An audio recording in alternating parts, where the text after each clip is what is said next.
Greetings, my dear friends. Dragon here once again. About time for another new arrivals. We're just about the end of the first week in June, and I think this will be the last one of these I get a chance to do for a little while. Just about to move house, so I've been selling a huge bunch of stuff and ended up stupidly buying a little bit more, and that's what we'll take a little look at today. So without any further rambling, let's jump into the box.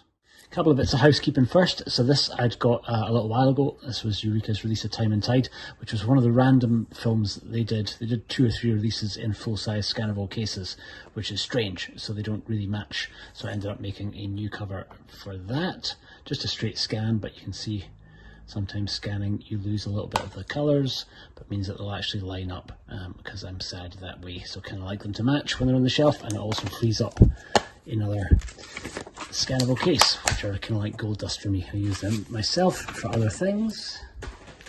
Good case in point being this is Project Wolf Hunting. Amazing film. Fucking horrible cover that we've got on the UK version. I'm not too sure who this was from. I think Kaleidoscope. So I made my own, which is kind of based on one of the better posters for it, and used a little bit of the Well Go USA release as well. So just something nice and simple, and that's what I end up using these scannable boxes for, basically.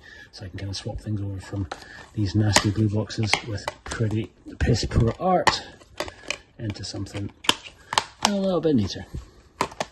Second-hand finds, one that I've been after for ages, but was just waiting for them to come around at a decent price, and this is the last time that I actually got remotely excited about anything connected to Marvel.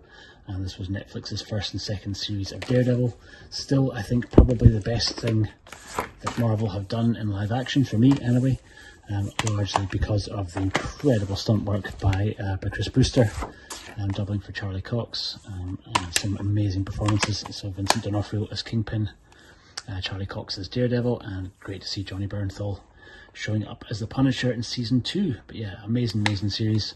Wish that they'd released the 3rd season, but wasn't meant to be. I think there's a few custom steelbooks of them kicking about, which I'll maybe see if I can track down at some point. But yeah, I was after these for ages. Another one that I've been after for a long time, and just waiting to see if I could find it at a decent price. And this is the 4K release from Manta Lab, a steelbook of Chris Nolan's Dunkirk. My wife, a huge Tom Hardy fan, so an easier sell to try and convince her that this was worthwhile if it's got Tom Hardy on the cover. But yeah, I still think it's the nicest artwork for the film. Really very cool. That one's still sealed. One of these collectors that buy stuff and never open them, which is great for me. I will absolutely be opening it, so I'll do an unboxing for that in due course. A similar story to this one. Again, something I've been after for a long time. And this is the CJ Entertainment release of Snowpiercer, the steelbook, but still the nicest artwork I've seen for it. I did make my own cover for one of these before, but didn't have this nice fancy version. But very cool. I think limited to 666, but there was a few different versions that CJ did. There's like a lenticular version. This is the lenticular, it's just the straight full slip. Another second-hand pickup, but one that I'd missed out on with the slipcase first time around. This is Biozombie from Vinegar Syndrome. Picking this up mostly for the Frank Jen commentary, and because Arnav Enema has raved about it on multiple occasions, and he did actually a great location video about the mall where they'd filmed in Hong Kong. But amazingly came through still sealed, which I wasn't expecting.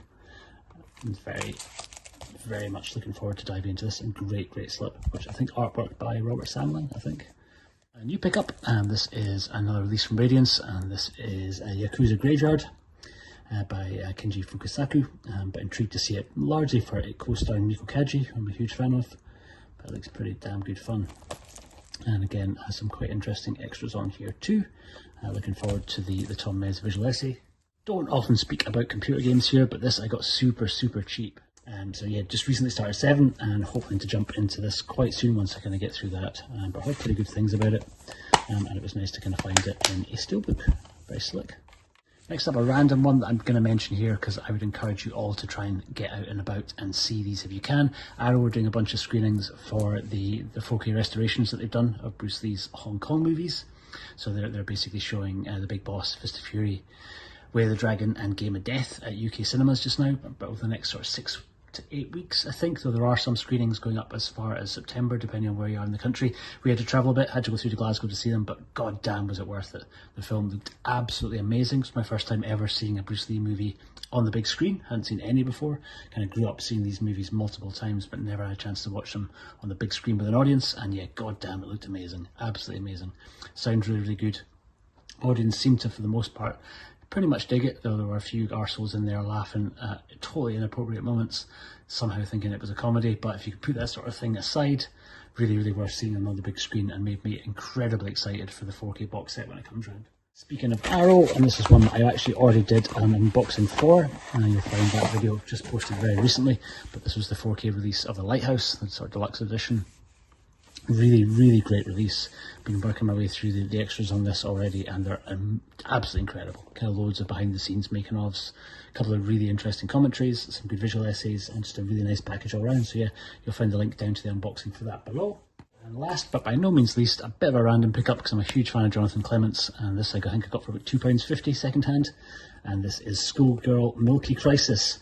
What an epic title. I think it's a collection really of a lot of his writings that he had done through his blog, through his website, or for different publications over the years.